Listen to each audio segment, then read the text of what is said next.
بسم الله الرحمن الرحيم. الحمد لله الذي أنزل على عبده الكتاب ولم يجعل له عوجا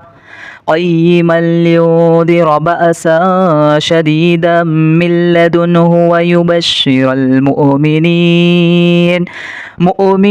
الذين يعملون الصالحات أن لهم أجرا حسنا ماكثين فيه أبدا وينذر الذين قالوا اتخذ الله ولدا ما لهم به من علم ولا لآبائهم كبرت كلمة تخرج من أفواههم إن يقولون إلا كذبا فلعلك باخع نفسك على آثارهم إن لم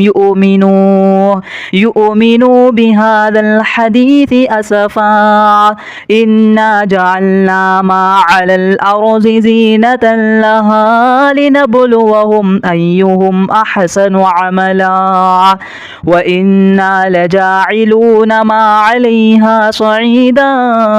جرزا أم حسبت أن أصحاب الكهف والرقيم كانوا من آياتنا عجبا إذ أوى الفتية إلى الكهف فقالوا ربنا آتنا من لدنك رحمة وهيئ لنا من أمرنا رشدا فضربنا على آذانهم في الكهف سنين عددا ثم بعثناهم لنعلم أي الحزبين أحصى لما لبثوا أمدا نحن نقص عليك نبأهم بالحق إنهم فتية آمنوا بربهم وزدناهم هدى وربطنا على قلوبهم إذ قاموا فقالوا ربنا رب السماوات والأرض لن ندعو من دونه إلها لقد قلنا إذا شططا هؤلاء قوم اتخذوا من دونه آلهة لولا يأتون عليهم بسلطان بين فمن أظلم ممن افترى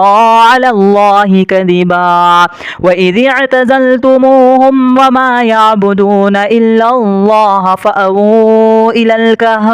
إلى الكهف ينشر لكم ربكم من رحمته ويهيئ لكم من أمركم مرفقا وترى الشمس إذا طلعت تزاور عن كهفهم ذات اليمين وإذا غربت تقرضهم ذات الشمال وهم في فجوة من ذلك من آيات الله من يهد الله فهو المهتد ومن يضلل فلا تجد له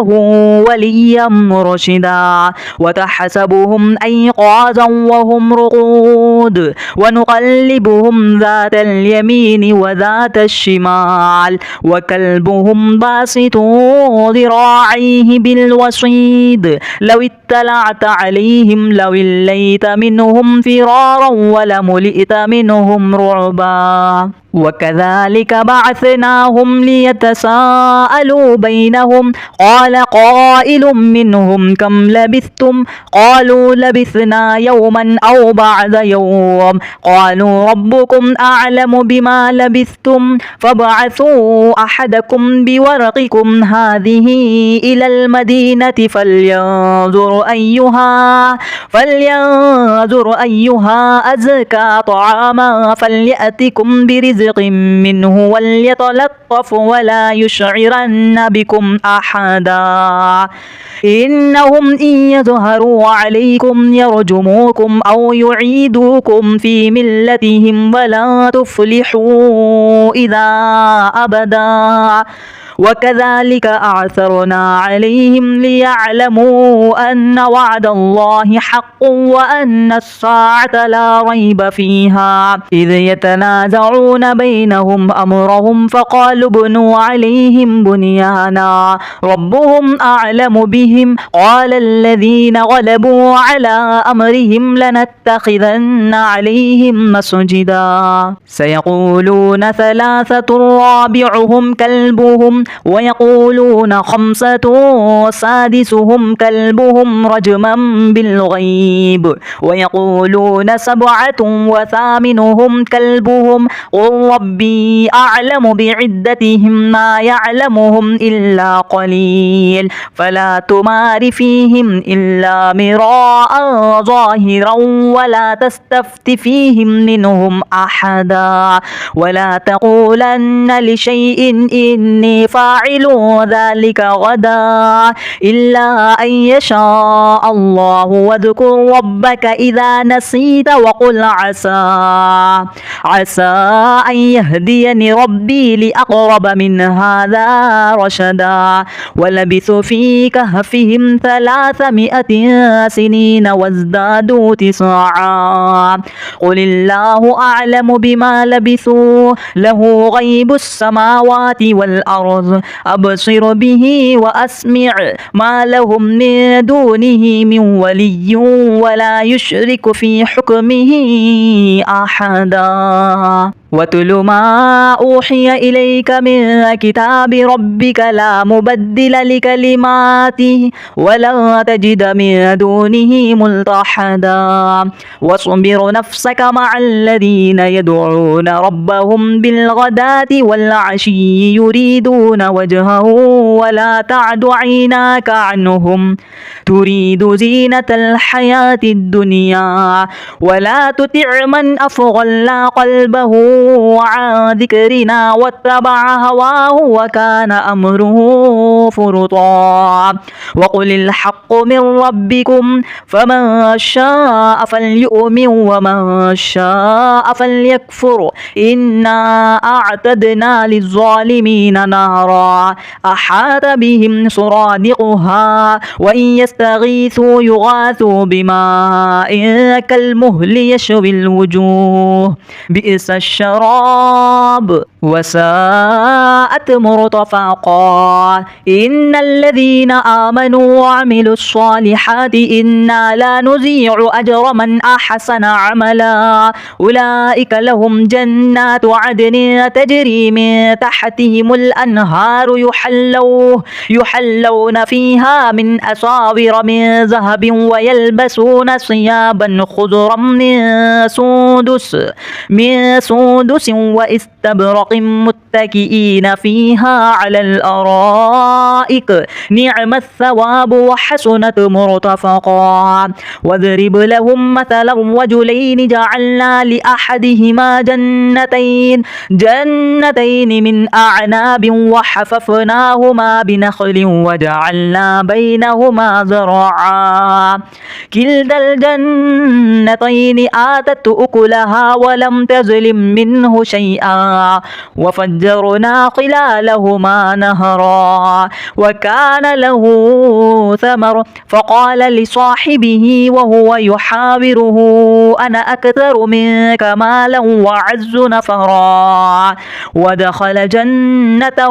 وهو ظالم لنفسه قال ما أظن أن تبيد هذه أبدا وما أظن الساعة قائمة ولئن رددت إلى ربي لأجدن خيرا منها منقلبا قال له صاحبه وهو يحاوره أكفرت بالذي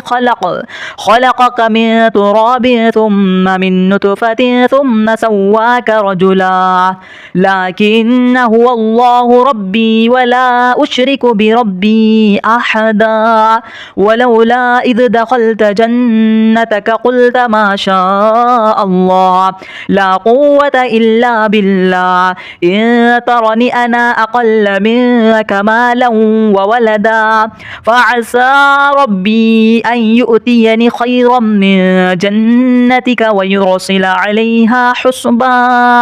حسبانا من السماء فتصبح سعيدا زلقا أو يصبح ماؤها غورا فلا تستطيع له طلبا وأحيط بثمره فأصبح يقلب كفيه على ما أنفق فيها وهي خاضعة على عروشها ويقول يا ليتني لم أشرك بربي أحدا ولم تكن له فئة ينصرونه من دون الله وما كان منتصرا هنالك الولاية لله الحق هو خير ثوابا وخير عقبا واضرب لهم مثل الحياة الدنيا كماء إن أنزلناه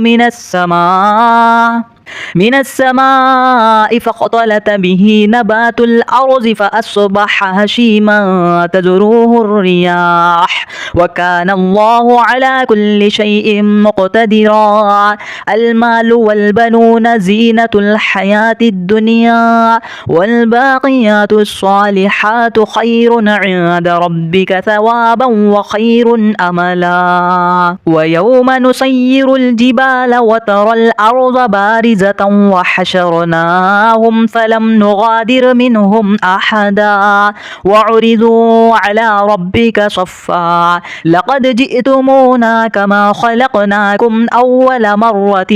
بل زعمتم أن لن نجعل لكم موعدا ووزع الكتاب فترى المجرمين مشفقين مما فيه ويقول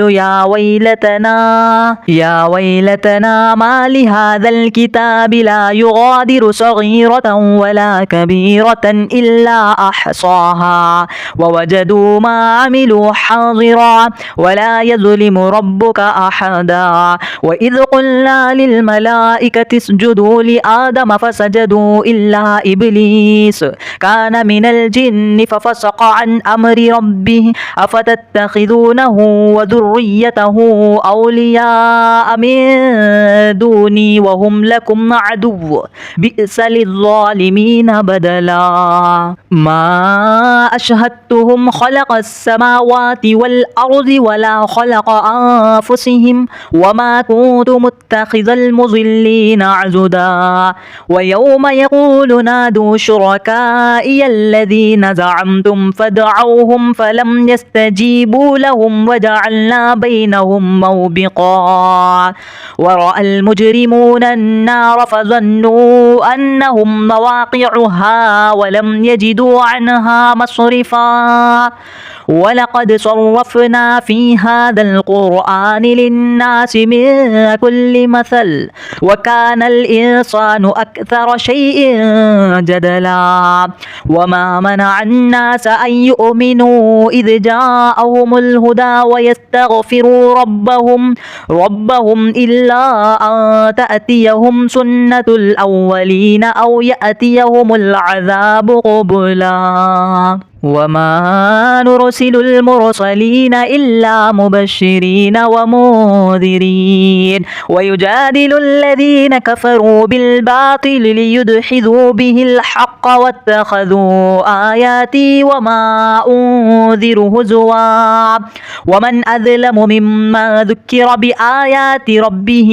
فأعرض عنها ونسي ما قدمت يداه إنا جعلنا على قلوبهم أكنة أن يفقهوه وفي آذانهم وقرا وإن تدعهم إلى الهدى فلن يهتدوا إذا أبدا وربك الغفور ذو الرحمة لو يؤاخذهم بما كسبوا لعجل لهم العذاب بل لهم موعد لن يجدوا من دونه موئلا وتلك القرى أهلكناهم لما ظلموا وجعلنا لمهلكهم موعدا وإذ قال موسى لفتاه لا أبرح حتى أبلغ مجمع البحرين أو أمضي حقبا فلما بلغ مجمع بينهما نسي حوطهما فاتخذ سبيله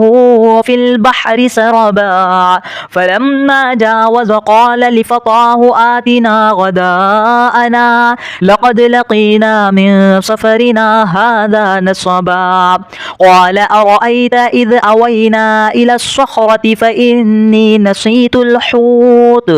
وما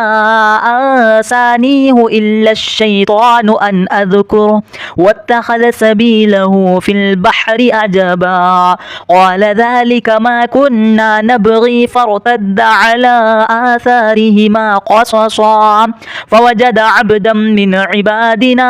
آتيناه رحمة من عندنا وعلمناه من لدنا علما قال له موسى هل أتبعك على أن تعلمني مما علمت رشدا قال إنك لن تستطيع معي صبرا وكيف تصبر على ما لم تحط به خبرا قال ستجدني إن شاء الله صابرا ولا أعصي لك أمرا قال فإن اتبعتني فلا تسألني عن شيء حتى أحدث لك منه ذكرا فانطلقا حتى إذا ركب في السفينة خرقها قال أخرقتها لتغرق أهلها لقد جئت شيئا إمرا قال ألم أقل إنك لن تستطيع معي صبرا قال لا تؤاخذني بما نسيت ولا ترهقني من عمري عسرا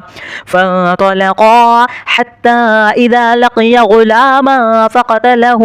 قال أقتلت نفسا زكية بغير نفس لقد جئت شيئا نكرا قال ألم أقل لك إنك لن تستطيع معي صبرا قال إن سألتك عن شيء بعدها فلا تصاحبني قد بلغت من لدني عذرا فانطلقا حتى إذا أتيا أهل قرية استطعما أهلها فأبوا أن يضيفوهما فوجد فيها جدارا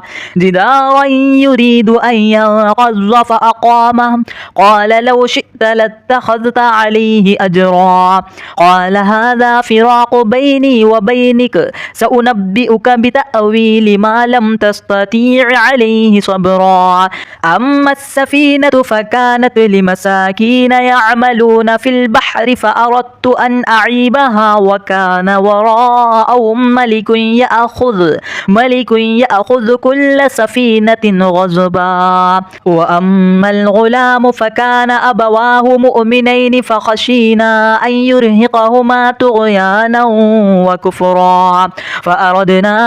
أن يبدلهما ربهما خيرا منه زكاة وأقرب رحما وأما الجدار فكان لغلامين يتيمين في المدينة وكان تحته كنز لهما وكان أبوهما صالحا فأراد ربك أن يبلغا أشدهما ويستخرجا كنزهما رحمة من ربك وما فعلته عن أمري ذلك تأويل ما لم تستطع عليه صبرا ويسألونك عن ذي القرنين قل سأتلو عليكم منه ذكرا إنا مكنا له في الأرض وآتيناه من كل شيء سببا فأتبع سببا حتى إذا بلغ مغرب الشمس وجدها تغرب في عين حمئة ووجد عندها قوما قلنا يا ذا القرنين إما أن تعذب وإما أن تتخذ فيهم حسنا قال أما من ظلم فسوف نعذبه ثم يرد إلى ربه فيعذبه عذابا نكرا وأما من آمن وعمل صالحا فله جزاء الحسنى وسنقول له من أمرنا يسرا ثم أتبع سببا حتى إذا بلغ مطلع الشمس وجدها تطلع على قوم لم نجعل لهم من دونها سترا كذلك وقد أحطنا بما لديه خبرا ثم أتبع سببا حتى إذا بلغ بين السدين وجد من دونهما قوما لا يكادون يفقهون قولا قالوا يا ذا القرنين إن يأجوج ومأجوج مفسدون في الأرض فهل نجعل لك خرجا على أن تجعل بيننا وبينهم سدا قال ما مكني فيه ربي خير فأعينوني بقوة أجعل بينكم وبينهم ردما آتوني زبر الحديد حتى إذا ساوى بين السدفين قال انفخوا حتى إذا جعله نارا قال آتوني أفرغ عليه قطرا فما استطاعوا أن يظهروه وما استطاعوا له نقبا قال هذا رحمة من ربي فإذا جاء وعد ربي جعله دكا وكان وعد ربي حقا وتركنا بعضهم يومئذ يموج في بعض ونفخ في الصور فجعلناهم جماعا وأعرضنا جهنم يومئذ للكافرين عرضا الذين كانت أعينهم في غطاء عن ذكري وكانوا لا يستطيعون سمعا أفحسب الذين كفروا أن يتخذوا عبادي من دوني أولياء إنا أعتدنا جهنم للكافرين نزلا قل هل ننبئكم بالأخسرين أعمالا الذين ضل سعيهم في الحياة الدنيا وهم يحسبون أنهم يحسنون صنعا أولئك الذين كفروا بآيات ربهم ولقائه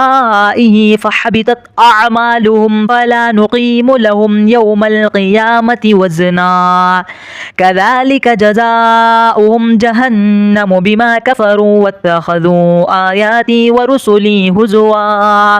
إن الذين آمنوا وعملوا الصالحات كانت لهم جنات الفردوس نزلا خالدين فيها لا يبغون عنها حولا قل لو كان البحر مدادا لكلمات ربي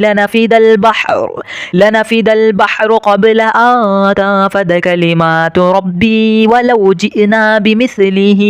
مددا قل إنما أنا بشر مثلكم يوحى إلي أنما إلهكم إله